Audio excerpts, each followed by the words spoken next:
नमस्कार विद्यार्थी मित्रांनो, मी कल्याणी लोकायन आयएस अकॅडमी मध्ये तुमचे स्वागत करते.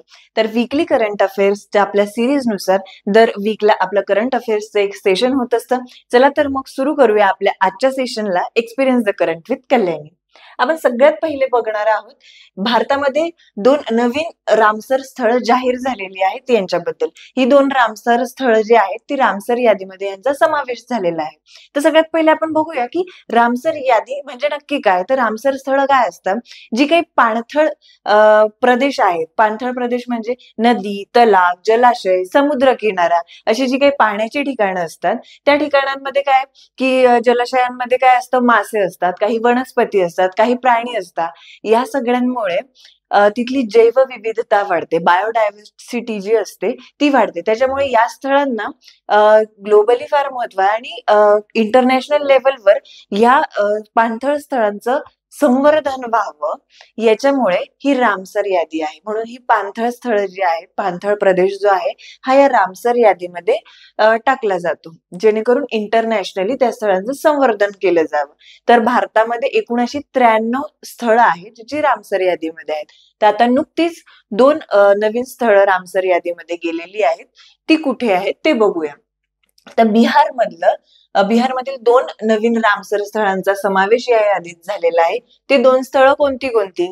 सगळ्यात पहिले गोकुळ जलाशय जे बक्सर जिल्ह्यात आहे, त्याच्यानंतर उदयपूर सरोवर जे पश्चिम चंपारण जिल्ह्यामध्ये आहेत.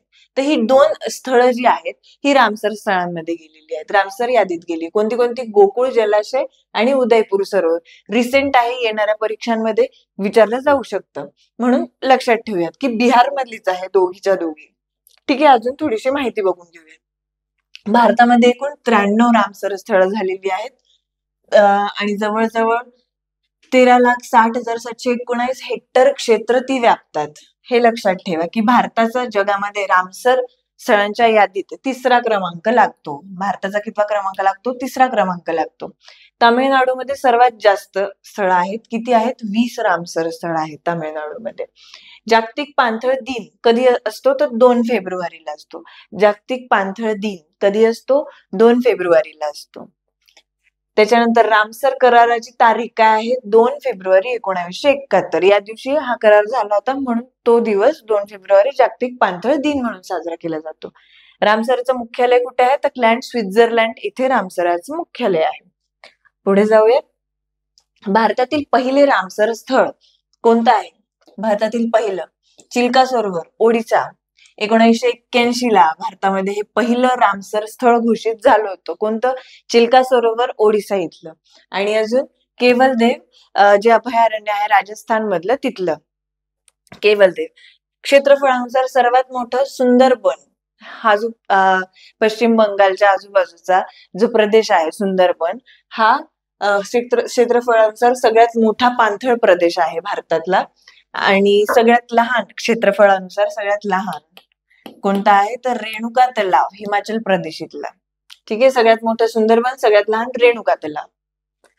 लक्षात ठेवू ही माहिती. पुढे जाऊयात. परदेशी गुंतवणुकीत महाराष्ट्र पहिल्या स्थानावर. परदेशी गुंतवणुकीत FDI मध्ये महाराष्ट्राचा क्रमांक भारतात कितवा लागलेला आहे? तर प्रथम स्थानावर आहे. गेल्या आर्थिक वर्षात महाराष्ट्रात एकूण 1,64,875 कोटी रुपयांची परकीय गुंतवणूक झालेली आहे. देशातील एकूण गुंतवणुकीच्या जवळजवळ 40% ही गुंतवणूक महाराष्ट्रात झालेली आहे. जवळजवळ 23-24 मध्ये आपण बघू शकतो की 1,25,000 होती आणि 24-25 मध्ये ती वाढून 1,64,000 म्हणजे जवळजवळ 40,000 कोटी एवढी ग्रोथ झालेली आहे. महाराष्ट्रामध्ये परकीय गुंतवणूक इतक्या प्रमाणात वाढली गेलेली आहे. परकीय गुंतवणूक FDI म्हणजे बेसिकली काय की दुसऱ्या देशामधील एखादी व्यक्ती किंवा एखादी कंपनी भारतातल्या एखाद्या कंपनीमध्ये एखाद्या व्यवसायामध्ये इन्व्हेस्ट करणं. ठीक आहे, तर याच्यामध्ये देशामध्ये महाराष्ट्र अव्वल क्रमांकावर आहे. भारतातील गुंतवणुकीनुसार जर आपण क्रम बघितला, सगळ्यात पहिले महाराष्ट्र, मग नंतर कर्नाटक, गुजरात, दिल्ली आणि तामिळनाडू. महाराष्ट्रात 1,64,000 आहे आणि सेकंड नंबरला जे कर्नाटक आहे ती 56,000 आहे. म्हणजे तुम्ही बघू शकतात की जवळजवळ 3 पट इतका डिफरन्स दिसून येतो पहिल्या आणि दुसऱ्या स्थानामध्ये. इतकी जास्त गुंतवणूक इतक्या मोठ्या प्रमाणावर महाराष्ट्रात होते. महाराष्ट्रात का होते? कारण एक तर मुंबई ही आर्थिक राजधानी असल्यामुळे आर्थिक उलाढाल तिथे जास्त प्रमाणात होते. त्यातल्या त्यात महाराष्ट्राची लोकसंख्या, नंतर शिक्षण, या सगळ्या गोष्टी मॅटर करतात. त्याच्यामुळे महाराष्ट्र प्रथम क्रमांकावर. पुढे जाऊया. रोहिणी ग्रामपंचायत धुळे राष्ट्रीय ई गव्हर्नन्स सुवर्ण पुरस्कार प्राप्त झालेला आहे. धुळे इथल्या रोहिणी ग्रामपंचायतीला हा पुरस्कार राष्ट्रीय ई गव्हर्नन्स पुरस्कार 2025 अंतर्गत सुवर्ण पुरस्कार देण्यात आलाय. श्रेणी ग्रासरूट लेव्हल इनिशिएटिव्ह. विजेता रोहिणी ग्रामपंचायत शिरपूर धुळे. रोहिणी ग्रामपंचायत. नेतृत्व सरपंच डॉक्टर आनंदराव पावरा. पारितोषिक काय? तर ट्रॉफी, प्रमाणपत्र आणि 10 लाख रोख रुपये मिळतात. वैशिष्ट्य काय या गावाची? तर 100% आदिवासी गाव असूनही उत्कृष्ट कामगिरी केलेली या गावाने. म्हणजे 100% आदिवासी गाव असून सुद्धा या गावाने हा पुरस्कार पटकावलेला आहे. राष्ट्रीय ई गव्हर्नन्स सुवर्ण पुरस्कार. म्हणजे 100% आदिवासी गाव असूनही जर तंत्रज्ञान, विज्ञान तंत्रज्ञान त्यांना पोहोचवलं गेलं तर तेही खूप चांगली कामगिरी करू शकतात. याचं उत्तम उदाहरण म्हणजे रोहिणी ग्रामपंचायत आहे.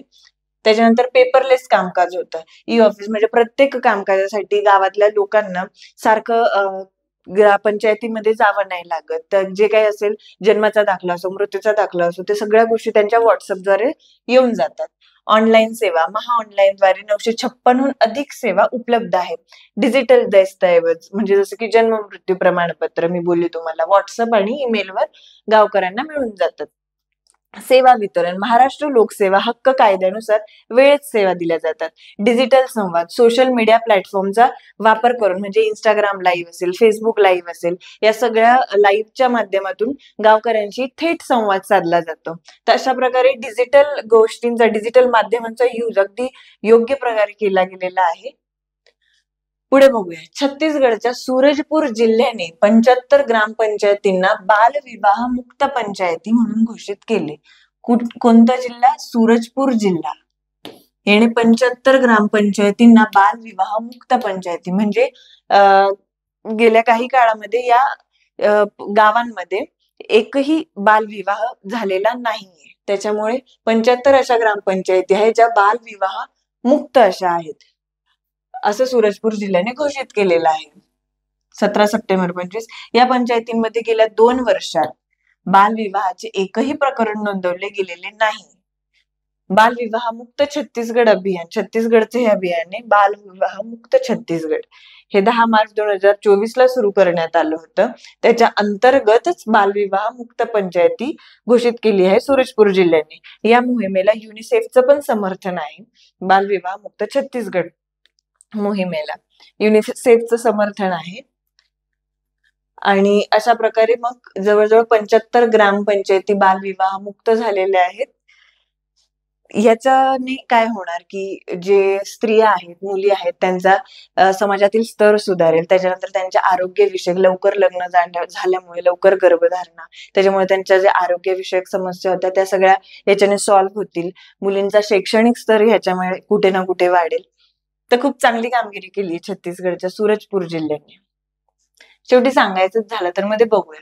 पुण्यातील भूजल तज्ञ डॉक्टर हिमांशू कुलकर्णी हे आंतरराष्ट्रीय जल पुरस्कार जिंकणारे पहिले भारतीय ठरलेले आहेत. कोणता पुरस्कार जिंकलाय त्यांनी? आंतरराष्ट्रीय जल पुरस्कार हिमांशू कुलकर्णी यांनी जिंकलेला आहे. ठीक आहे. स्मृती मानधना 1 दिवसीय सामन्यात सगळ्यात जास्त जलद शतक करणारी पहिली भारतीय फलंदाज बनली आहे.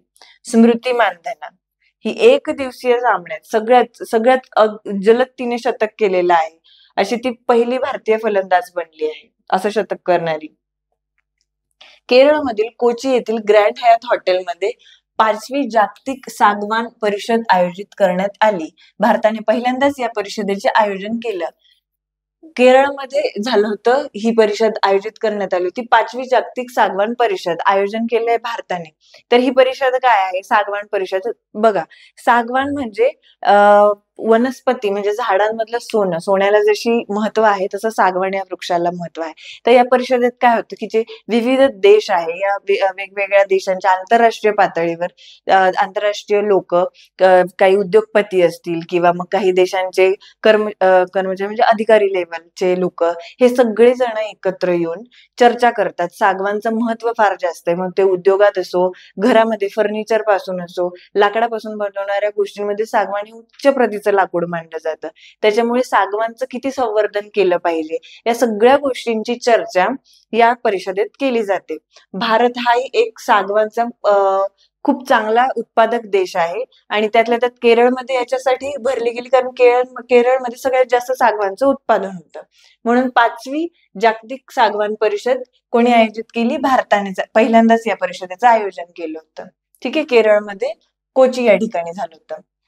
संयुक्त राष्ट्रांच्या जागतिक पर्यटन संघटनेने UNWTO सर्वोत्तम पर्यटन गाव म्हणून मान्यता मिळवलेली कच्छमधील धोर्दो गाव, कोणतं गाव? धोर्दो गाव आता पूर्णपणे सौर ऊर्जेवर चालते. तर हे जे सर्वोत्तम पर्यटन गाव आहे धोर्दो गाव, हे मोस्टली रणोत्सव जो आहे, जो सेलिब्रेट केला जातो गुजरातमध्ये, त्याच्यासाठी हे गाव ओळखलं जातं. आता ते संपूर्णपणे सौर ऊर्जेवर चालते, म्हणजे तिथे कुठेच कोळसा, पेट्रोल, इंधन कोणत्याही प्रकारचं यूज केलं जात नाही, ज्याच्यामुळे जे कार्बन इमिशन आहे ते सुद्धा तिथे 0वर आहे. तर धोर्दो गाव हे पूर्णपणे सौर ऊर्जेवर चालणारं गाव ठरलंय. आणि संयुक्त राष्ट्रांची जी ही जागतिक पर्यटन संघटना आहे, त्यांनी सर्वोत्तम पर्यटन गाव म्हणून या गावाला मान्यता दिली आहे. पुढे बघूयात.